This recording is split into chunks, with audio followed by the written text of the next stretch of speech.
friends, welcome to Madras Samayal. இன்னைக்கு நம்ம Madras Samayalல ஜாலியான candy cane cookies எப்படி பண்றதுன்னு பார்க்கலாம். இது வந்து ரொம்ப ஈஸியான ஒரு ரெசிபி. இது பண்றதுக்கு நான் இன்னைக்கு வந்து 100 கிராம் unsalted butter எடுத்துர்க்கேன். வெண்ணெய் வந்து முன்னாடி ஃப்ரிட்ஜ்ல இருந்து வெளிய எடுத்து வச்சுக்கோங்க. நல்ல சாஃப்ட்டா ரூம் டெம்பரேச்சர்ல இருக்கணும். இது வந்து 1/2 கப். இப்போ ஒரு ஃபோர்க்ல வந்து ஒரு வயர் விஸ்க் வச்சு 2 நிமிஷம் இத வந்து நம்ம நல்லா பீட் பண்ணனும். அப்பதான் வந்து கொஞ்சம் அந்த நல்ல சாஃப்ட்டா ஃப்ளஃபியா வரும்.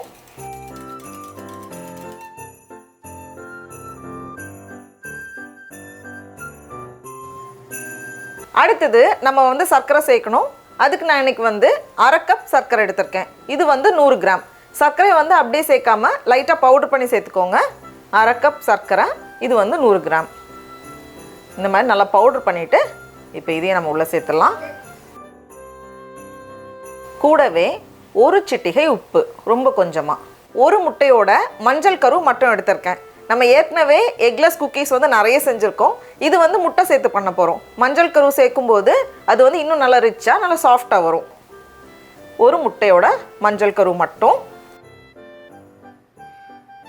கடைசியாக நல்ல வாசனைக்காக 1/2 டீஸ்பூன் பைனாப்பிள் எசன்ஸ் சேர்த்துருக்கேன். நமக்கு வந்து என்ன ஃப்ளேவர் பிடிக்குமோ அது சேர்த்துக்கலாம். முட்டை சேர்க்குறதுனால எசன்ஸ் சேர்க்குறது வந்து கொஞ்சம் நல்லாயிருக்கும். எல்லாத்தையும் சேர்த்துட்டு இதை மறுபடியும் ஒரு 2 நிமிஷம் போல் நல்லா பீட் பண்ணி இந்த மாதிரி எடுத்து வச்சுருக்கேன். இப்போ இதில் வந்து நம்ம மாவு சேர்க்கணும். 1.25 கப் மைதா மாவு. இது வந்து கிட்டத்தட்ட 160 கிராம் சேர்த்துட்டு நம்ம வந்து நல்லா ஒரு வாட்டி கலந்து விட்டுடலாம். ஃபஸ்ட்டு வந்து கலந்து விடுறப்போ கொஞ்சம் ரொம்ப சாஃப்டாக இருக்கிற மாதிரி தான் இருக்கும். அதுக்கப்புறமா அப்படியே கரெக்டாக இந்த மாதிரி எதுவுமே ஒட்டாமல் ரொம்ப அழகாக வந்துடும். இது வந்து நம்ம எப்போவுமே பண்ணுற குக்கீஸை விட மாவு வந்து கொஞ்சம் சாஃப்டாக இருக்கும். மாவு ரெடியாக இருக்குது. இதை வந்து நான் 2ஆக பிரித்து ஒன்றுத்துக்கு வந்து ரெட் கலர் கொடுக்க போகிறேன். அப்போ தான் வந்து அந்த கேண்டி கேன் கலரில் இருக்கும். அதுக்காக 2ஆக பிரிச்சுட்டு நம்ம கேசரி பவுடர்னால் லைட்டாக தண்ணியில் கலந்துட்டு சேர்த்துக்கோங்க. ஜெல் ஃபுட் கலர்னால் நம்ம அப்படியே சேர்த்துக்கலாம். சேர்த்துட்டு இதை வந்து இந்த மாதிரி நல்லா கலந்து வச்சுருக்கேன். இதை வந்து 15 பிரிக்க போகிறேன். சின்னதாக ஒரு பால் மாதிரி ரோல் பண்ணி வச்சிடலாம். இதை வந்து ஒரு 20லேருந்து 30 நிமிஷம் போல் ஃப்ரிட்ஜில் வச்சுக்கோங்க. அப்போ தான் நமக்கு வந்து அந்த ஷேப் பண்ணுறதுக்கு ஈஸியாக இருக்கும். நான் வந்து ஒரு 1/2 மணி நேரம் போல் ஃப்ரிட்ஜில் வச்சுருந்தேன். இது எடுக்கும்போது இன்னும் கொஞ்சம் ஸ்டிஃப் ஆகியிருக்கு. இதை வந்து நம்ம லைட்டாக இந்த மாதிரி ரோல் பண்ணோம் அப்படின்னா அந்த ஷேப் வந்து ஈஸியாக வரும். இந்த மாதிரி கொஞ்சம் நீளமாக ரோல் பண்ணி வச்சுக்கோங்க. அதே மாதிரி ரெட் கலர் எடுத்துகிட்டு மறுபடியும் நம்ம அதே ஷேப்க்கு அதே சைஸ்க்கு நம்ம ரோல் பண்ணி வச்சிடணும். ஒரு வேளை கலர் சேர்க்க வேண்டாம் அப்படின்னு நினச்சிங்கன்னா 1 டீஸ்பூன் போல் கொக்கோ பவுடர் சேர்த்துக்கோங்க. அப்போ வந்து அந்த ப்ரௌன் கலர் வரும். ஒரு கான்ட்ராஸ்ட்டுக்கு நம்ம அப்படி கூட சேர்த்துக்கலாம். இது ரெண்டத்தையும் லைட்டாக அமுத்தி விட்டுக்கோங்க. அப்போ தான் கரெக்டாக இருக்கும். இப்போ இந்த சைடில் நம்ம அப்படியே கை வச்சுட்டு லைட்டாக ரொம்ப அழுத்தம் கொடுக்காமல் நம்ம ரோல் பண்ணும்போது ரெண்டும் சேர்ந்து அழகாக ட்விஸ்ட் ஆகி வரும். இப்போது இந்த ஒரு ஓரத்தை எடுத்து லைட்டாக வளைச்சி விட்டுறணும். அவ்வளோதான். ஃபஸ்ட்டு 1-2 ஷேப் பண்ணுறதுக்கு மேபி கஷ்டமாக இருக்கும். ஆனால் கண்டிப்பாக கொஞ்சம் ப்ராக்டிஸில் அழகாக வரும்.